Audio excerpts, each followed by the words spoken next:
আর এবার আমরা সপ্তম বাণীতে যাব, যে বাণী আমাদের জন্য খুবই গুরুত্বপূর্ণ। ঈশ্বরের দেওয়া প্রত্যেকটি বাণী আমাদের কাছে গুরুত্বপূর্ণ। আর সপ্তম বাণী যেটি সমর্পণের বাণী, সেটি লেখা রয়েছে লূক লিখিত সুসমাচার তার 23:46 পদে। আর এখন আমরা সেই সপ্তম বাণী প্রচারে যাব। আসলে আমরা প্রত্যেকে খুলি লূক লিখিত সুসমাচার তার 23:46 পদ। হালেলুয়া। জানেন স্কুলে কারা ফার্স্ট হয়? কেউ বলতে পারবে কারা ফার্স্ট হয়? যারা পড়াশোনা করে, এবং যারা সামনে বসে শুধু তাই নয়, যারা সেই শিক্ষক বা শিক্ষিকা যেটা পড়াচ্ছে সেটা মনোযোগ সহকারে শুধু নোট ডাউন করে তাই নয়, সেটা অন্তরে স্থাপন করে। আর যারা পারে না তারা কি করে? একজন ফার্স্ট বয় যে লেভেলের পরিশ্রম করে, একজন লাস্ট বয় কিন্তু করে না। ফলে একজন ফার্স্ট বয় যে ফলটা পায়, লাস্ট বয় কখনো আশা করতে পারে না। তাই আজকে আমরা ঈশ্বরের মণ্ডলীতে এসেছি। আমরা কোনো শোক সভায় আসিনি, আমরা এসেছি প্রভুর গৃহেতে। হালেলুয়া। আমরা এসেছি ঈশ্বরের গৃহেতে। হতে পারে আজকে আপনার সমস্যা, যে সমস্যার দিকে আপনি তাকাবেন না। সমস্যা প্রভুকে জানান। আজকে সমর্পণের বাণী প্রচারের মাধ্যম দিয়ে আমি আপনাদের উৎসাহিত করতে চাই, আপনি যদি প্রভুকে বিশ্বাস করেন তাহলে নিজের জীবনকে সারেন্ডার করুন প্রভুর হাতে। Hallelujah, hallelujah. কেননা ঈশ্বরেতে তারাই বৃদ্ধি পায় যারা প্রভুর সাথে চলে। হালেলুয়া। তাই লূক লিখিত সুসমাচার তার 23:46 পদে প্রভু বলছে, বাক্যে শুরু হইল, আর যিশু উচ্চ রবে চিৎকার করে কইলেন, পিতা তোমার হস্তে আমার আত্মাকে সমর্পণ করলাম। কি বলছে প্রভু যিশু? পিতা তোমার হাতে আমার আত্মাকে আমি সমর্পণ করলাম। এর ঠিক আগের ঘটনা যদি দেখি, প্রভু যিশুকে যখন ক্রুশে দেওয়া হয়েছে, আর প্রভু যিশু যখন সব কার্য সমাপ্ত করেছে, যখন সপ্তম বাণী বলবে, ঠিক তার আগে জানেন কি হয়েছিল? সেই জায়গাটা, সেই অঞ্চল, সমুদয় দেশ অন্ধকার হয়ে গিয়েছিল। কি হয়ে গিয়েছিল? অন্ধকার হয়ে গিয়েছিল। সূর্য আর আলো দিচ্ছিল না। হালেলুয়া। বলছে ষষ্ঠ ঘটিকা থেকে নবম ঘটিকা পর্যন্ত সমুদয় দেশ অন্ধকারময় হইয়া রহিল, সূর্যের আলো রহিল না। আর দ্বিতীয় ঘটনা কি ঘটেছে জানেন? ঈশ্বরের মন্দির, সেই মন্দিরের যে পর্দা মাঝামাঝি ছিঁড়ে গেছে। কি হয়েছে? মাঝামাঝি ছিঁড়ে গেছে। আর তার ঠিক পরে যিশু সপ্তম বাণী বলে উঠলেন, আর তিনি বললেন উচ্চরবে চিৎকার করিয়া, পিতা তোমার হস্তে আমার আত্মা সমর্পণ করি। ক্রুশেতে কোনো সাধারণ ব্যক্তি ঝুলছিলেন না। এই পৃথিবীর সৃষ্টিকর্তা ঈশ্বরের পুত্র মানব জাতির পরিত্রাণ করার জন্য তিনি ক্রুশের মতো যন্ত্রণাকে বাছাই করেছিলেন। ইহুদিরা পাথর মেরেও হত্যা করত, কিন্তু ঈশ্বরের সেই পরিকল্পনা ছিল যে তিনি সেই ইহুদিদের হাতে নয়, কিন্তু রোমীয় সেই নিষ্ঠুর সেই যে শাস্তি, সেই শাস্তি ভোগের মাধ্যমে তিনি আমাদের পাপ থেকে আমাদের উদ্ধার করবেন। তাই তার ভবিষ্যৎবাণী পূর্ণ করে তিনি আমাদের পাপের যেটা তিনি ক্রুশেতে বলিদান হয়ে তিনি ঝুঁকিয়ে দিয়েছেন। যে ঈশ্বরের পুত্র, তিনি স্বয়ং ঈশ্বরের পুত্র। যে ঈশ্বরের পুত্রের বিষয়ে পিতা ঈশ্বর স্বয়ং সাক্ষ্য দিচ্ছে। আমরা একটু আগে দেখলাম কি সাক্ষ্য দিচ্ছে?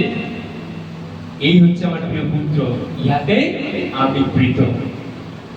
যে পুত্রের বিষয়ে পবিত্র শাস্ত্রে বলছে, যোগ লিখিত সুসমাচার তার 3:16 পদে, কেননা পিতা জগৎকে এমন প্রেম করেছে, তার একজাত পুত্রকে দান করেছে, কারণ যে কেউ তাকে বিশ্বাস করে সে বিনষ্ট না হয়, কিন্তু অনন্ত জীবন পায়।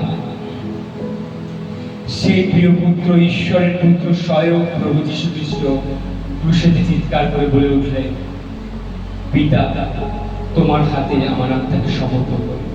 একদিন প্রভু যীশু খ্রিস্ট পিতার কাছ থেকে এই পৃথিবীতে এসেছিলেন তিনি স্বর্গ থেকে কিন্তু এই পৃথিবীতে এসেছিলেন। তাই নিকোদিমাসকে বলছে, স্বর্গের বিষয়ে যদি বলছি, এই পৃথিবীর বিষয়ে যদি বলছি, তুমি বুঝতে পারছো না, তাহলে স্বর্গের বিষয় বললে তুমি কেমন করে বুঝবে? কেননা তিনি আদি থেকে ছিলেন, তিনি স্বর্গ থেকে এই পৃথিবীতে এসেছিলেন আমাদেরকে উদ্ধার করার জন্য, মানবজাতির মুক্তির জন্য। আর আজ পুনরায় সেই পিতার কাছে তার ফিরে যাওয়ার সময়। তাই ক্রুশীয় মৃত্যুর সে অসহ্য যন্ত্রণার মধ্য দিয়েও প্রভু যিশুর সম্পর্ক তার পিতার সাথে ছিন্ন হয়নি। তীব্র যন্ত্রণা প্রভু যিশু সহ্য করছে, কিন্তু যখন তিনি বলছে যে পিতা তোমার হাতে আমার আত্মাকে সমর্পণ করছি, তার মাধ্যমে পিতার সাথে তার সম্পর্ক আমরা দেখতে পাই। আজকে আমাদের মানব জীবনে কত সমস্যা, কত কিছুর মধ্যে দিয়ে আমরা যাই, কিন্তু আমরা কি সত্যি সত্যি সেই জায়গাতে আমরা ঈশ্বরের হাতে সত্যি সমর্পণ করতে পারি? দেখুন, এইখানে এত কষ্ট, এত যন্ত্রণার মধ্যেও শয়তান পিতা এবং পুত্রের সেই অভেদ্য, সেই অবিচ্ছিন্ন সম্পর্ককে ভাঙতে পারেনি। আমরা দেখতে পাচ্ছি পিতা ঈশ্বর স্বর্গ থেকে দেখছে যে পুত্র যিশু নিজের আত্মাকে সমর্পণ করছে এবং পিতা সেই আত্মাকে গ্রহণ করছে। হালেলুয়া! আমরা দেখতে পাচ্ছি যে তিনি বলছেন পিতা, চরম কষ্টের মাঝেও পিতা ও পুত্রের সেই সম্পর্ক আমরা দেখতে পাচ্ছি অটুট, কোনো কিছু সেটাকে ভাঙতে পারেনি, সেটাকে ভাঙতে পারেনি। ক্রুশের যন্ত্রণা সেটাকে ভাঙতে পারেনি, মানসিক এবং শারীরিক যন্ত্রণাও সেটাকে ভাঙতে পারেনি। পিতার সাথে পুত্রের সেই সম্পর্ক অটুট ছিল, এখনো অটুট আছে। আর এটা আমাদের শেখায় যে স্বর্গীয় পিতার সাথে আমাদের সম্পর্ক কেমন হওয়া উচিত। হালেলুয়া! এটা শেখায় যে আমাদের সাথে আমাদের পিতার সম্পর্ক কেমন হওয়া উচিত। তারপর তিনি সবচেয়ে নিরাপদ হাতে তার আত্মাকে সমর্পণ করছে। ঈশ্বরের বাক্য বলছে যে ঈশ্বরের পরাক্রান্ত শক্তিশালী হাতের নিচে নিজেকে নত করো, তিনি তোমাকে উন্নত করবেন। এই পৃথিবীতে এমন কোনো হাত নেই যা শক্তিশালী, একমাত্র ঈশ্বর ছাড়া। ঈশ্বরের হাত শক্তিশালী হাত। সেই হাত যখন আপনাকে ধরবে, কারোর ক্ষমতা নেই সেই হাত থেকে আপনাকে ছাড়াবে। হালেলুয়া! হালেলুয়া! তারপরে প্রভু যিশু সমর্পণ করছে পিতার কাছে নিজের আত্মাকে। যদি আমরা যোহন লিখিত সুসমাচার 10:17-18 দেখি, সেখানে প্রভু এইরূপ বলছে, আমরা নোট ডাউন করতে পারি এটা, যোহন তার 10:17 এবং 18। সেইখানে প্রভু যিশু বলছে যে আমার প্রাণকে কেউ হরণ করেনি, আমি স্বেচ্ছায় তা সমর্পণ করেছি। হালেলুয়া! আমরা এরকম অনেকজন শুনতে পাই যে তোমরা যে যাকে প্রভু বলে মানো, সেই প্রভুকে তো ক্রুশেতে দিয়ে দিয়েছে। যিশুকে ক্রুশেতে দিয়েছে ঠিকই, কিন্তু যিশু যদি নিজের প্রাণকে সমর্পণ না করতো, কারোর ক্ষমতা ছিল না তাকে ধরে ক্রুশেতে দিতে। হালেলুয়া! তিনি এই পৃথিবীতে এসেছিলেন একটাই উদ্দেশ্য, একটাই মিশন, যাতে পাপী মানুষকে তিনি উদ্ধার করতে পারেন। যারা নেশাগ্রস্ত, যারা অন্ধকারে পড়ে রয়েছে, যারা দেখাচ্ছে তারা বাইরে থেকে কতটা সুন্দর, কিন্তু বাইরে তারা নোংরা, অপবিত্র, অশুদ্ধ, প্রভু তাদেরকে বাছাই করতে চায়, প্রভু তাদেরকে বাঁচাতে চায়। প্রভু চায় যখন তোমরা নিজের জীবনকে সমর্পণ করবে, প্রভুর শক্তিশালী হাতে তুলে দেবে, প্রভু আপনার জীবনকে এক রাখবে না। কারণ যিশুর সাথে যার দেখা হয় তার জীবন এক থাকবে না। হ্যাঁ, আপনার জীবনে সমস্যা আসতে পারে, হতাশা আসতে পারে, কিন্তু সেই জায়গাতেও আপনি উঠে দাঁড়িয়ে প্রভু ধন্যবাদ করতে পারবেন, কেননা প্রভু আপনার সাথে রয়েছে। হালেলুয়া! হালেলুয়া! তাই যোহন লিখিত সুসমাচার 10:17-18 বলছে যে আমার জীবন কেউ হরণ করেনি, আমি নিজে তার সমর্পণ করেছি, আমি নিজে বলিদান করেছি তোমাদের জন্য, এবং যখন দিয়েছি তা ফিরিয়ে নেওয়ার সামর্থ্য আমার আছে। হালেলুয়া! হালেলুয়া! কেননা তিনি হলেন জীবনদাতা, তিনি হলেন আমাদের রক্ষাকর্তা। তাই যিশুর জীবন কেউ কেড়ে নিচ্ছে না, বরং তিনি তার স্বেচ্ছায় দান করেছেন। এই বাক্য শেখায় জীবনের সবচেয়ে কঠিন পরিস্থিতিতে কিভাবে ঈশ্বরে বিশ্বাস রাখতে হয়। হালেলুয়া! ক্রুশে প্রভু যিশু যখন ঝুলছে, সেই ক্রুশ মৃত্যু, আমরা সপ্তম বারকে যখন ধীরে ধীরে পৌঁছাচ্ছিলাম, আমরা শুনছিলাম যে তার মুখে থুতু দেওয়া হয়েছে, তাকে কাঁটার মুকুট দেওয়া হয়েছে। আপনি কল্পনা করতে পারবেন না, এই পৃথিবীর সবচেয়ে নিষ্ঠুরতম শাস্তি প্রভু যীশু খ্রিস্ট পেয়েছে। ইতিহাস সাক্ষ্য আছে, এটা কোনো গল্প কথা আমি আপনাদের কাছে প্রচার করছি। আপনাদের কারো সময় নষ্ট করার মতো আমার কোনো ইন্টেনশন নেই। আমি আপনাদের কাছে বলতে চাই, যিশু আপনার পাপের জন্য ক্রুশে প্রাণ দিয়েছে। হ্যাঁ, কিছু লোকের কাছে এটা মূর্খতা হতে পারে, কিন্তু যারা পরিত্রাণ পাচ্ছে, যারা মুক্তি পাচ্ছে, যারা স্বর্গে যাচ্ছে, তাদের কাছে এটা হচ্ছে মহা পরিত্রাণের বিষয়, আনন্দের বিষয়। Hallelujah, hallelujah. এটা আমাদের কাছে আনন্দের বিষয়। আজকের সেই দিন যেদিন আমরা প্রভু যিশুকে স্মরণ করছি, কিসের জন্য স্মরণ করছি? সাদা বস্ত্র পরে স্থির কিসের জন্য? শোক পালন করার জন্য? নো। যদি যিশুকে জানতাম না, তাহলে শোক পালন করতাম। কিন্তু যিশুকে জেনেছি, হ্যাঁ, পাপের জন্য অনুতাপ করবো, শোক করবো, কিন্তু আজকের দিন এক আনন্দের দিন। দুঃখের মাঝেও আনন্দের দিন। কেন জানেন? কারণ আমার প্রভু আমার পাপের দিনা ক্রুশে মিটিয়ে দিয়েছে। Hallelujah, hallelujah. আপনার পাপের দিনা প্রভু যিশু ক্রুশে মিটিয়ে দিয়েছে। আপনি জানেন না এটা কত বড় আনন্দের বিষয় যখন এটা আপনি উপলব্ধি করবেন যে আমার জন্য, ইয়েস, তিনি আপনার জন্য এটা করেছেন। তিনি আপনার জন্য ক্রুশে প্রাণ দিয়েছে, এবং তিনি যে প্রাণকে সমর্পণ করেছে, তিনি পিতার কাছ থেকে এসেছিলেন, তার কার্য সমাপ্ত করেছে, আর তিনি এখন কোথায়? সেই পিতার কাছে যাচ্ছেন। আর তিনি কি বলেছেন? আমি আবারও আসছি। হালেলুয়া। প্রভু যীশু খ্রিস্ট বলেছিলেন আমি আসবো, তিনি এসেছিলেন।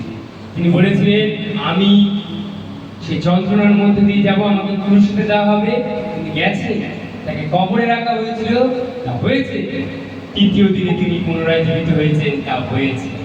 আর তার যে বাক্য এখন পূর্ণতা পাবে, সেইটা হচ্ছে তিনি আসছেন। হালেলুয়া। আমি আপনাদের উৎসাহিত করতে চাই আজকে এই গুড ফ্রাইডের এই প্রাক্কাল লেতে চতুর্দিকে সেই সমস্ত কিছু ঘটছে যা এই পবিত্র শাস্ত্রে লেখা আছে, এই বাক্যেতে লেখা আছে। আজকে দেখুন নিউজ চ্যানেল, আজকে দেখুন সংবাদ মাধ্যম, সমস্তটা লেখা আছে এখানে। এই উত্তর আপনি এখানে পাবেন, কেননা এটা ভবিষ্যৎবাণীর পুস্তক। যিশুর আগমন সন্নিকট। কিন্তু তার সাথে কারা যেতে পারবে? তারাই যেতে পারবে যারা তার ক্রুশ বলিদানকে বিশ্বাস করেছে, যে যিশু আমার পাপের জন্য ক্রুশে প্রাণ দিয়েছে, কবরে গেছে, আর মৃত্যু তাকে ধরে রাখতে পারেনি। তৃতীয় দিনে তিনি পুনরায় জীবিত হয়েছেন। Hallelujah, hallelujah. তাই প্রিয় ভাই বোনেরা, আমি আপনাদেরকে বলতে চাই, আমাদের জীবনে অনেক সমস্যা আসতে পারে, কিন্তু যেভাবে প্রভু যিশুর জীবনে এত বড় কঠিন পরিস্থিতি আসা সত্ত্বেও তার সাথে পিতার সম্পর্ক ছিন্ন করতে পারেনি, আমাদেরও প্রার্থনা করা উচিত যে আমাদের জীবনে যখন কঠিন পরিস্থিতি আসবে, প্রভু তোমার সাথে এইটা আমাদের সম্পর্ককে ছিন্ন করতে পারবে না। তাই যখন প্রভু যিশু তার প্রাণকে সমর্পণ করেছে, আজকে আমরাও কি আমাদের প্রাণকে, আমাদের জীবনকে প্রভুর হাতে তুলে দিতে প্রস্তুত? প্রভুর হাতে সমর্পণ করতে প্রস্তুত? সবচেয়ে নিরাপদ হাতে, প্রভুর হাতে আমাদের লাইফকে সারেন্ডার করতে প্রস্তুত? কতজন আমরা প্রস্তুত? কতজন আমরা প্রভুর কাছে এইভাবে আসতে চাই যে প্রভু আমি তোমাকে বৃদ্ধি পেতে চাই, আমি তোমার বলিদানকে, তোমার বাক্যের বিষয়ে জানলাম যে প্রভু তুমি কি করেছো, আমি আমার জীবনকে সমর্পণ করতে চাই, তোমার হাতে তুলে দিতে চাই। আমি সমর্পণের সেই বাণী আমরা শুনলাম। আসুন আজকে আমরা সমর্পণ করি নিজের প্রাণকে, নিজের জীবনকে। এটা এটা এটা আমার বিষয় নয়, এটা আপনার বিষয়। কেননা এটা স্বেচ্ছা। ঈশ্বর জানে আপনাদের মন। হালেলুয়া। আমি আপনার হয়ে কিচ্ছু করতে পারবো না প্রার্থনাটুকু ছাড়া, কিন্তু সমর্পণ সিদ্ধান্ত আপনাকে করতে হবে। যদি আজকে আপনি সমর্পণ করতে চান ঈশ্বরের কাছে নিজের জীবনকে, আসুন আমরা আজকে উঠে দাঁড়াই আরেকটি বার, এবং যে বাণীগুলো আমরা শুনলাম সেই বাণীগুলো আমরা স্মরণ করি আজকে, যে প্রভু যীশু খ্রিস্ট ক্রুশিতে সে সত্যম বাণী প্রচারের মাধ্যম দিয়ে আজকে আমাদেরকে শিক্ষা দিলে যেন আমরা পরস্পর ক্ষমা করতে পারি, আমরা যেন পাপের জীবনকে ছাড়তে পারি, আমরা যেন ঈশ্বরের ইচ্ছাতে চলতে পারি এবং সমর্পণ করতে পারি। তাই প্রভু আজকে সমর্পণের আত্মা দিয়ে তুমি পরিপূর্ণ করো প্রভু, তুমি প্রত্যেককে যে ছুঁয়ে নাও প্রভু, আজকে তোমার সেই সমর্পণের আত্মা দিয়ে প্রত্যেককে ভরিয়ে দাও।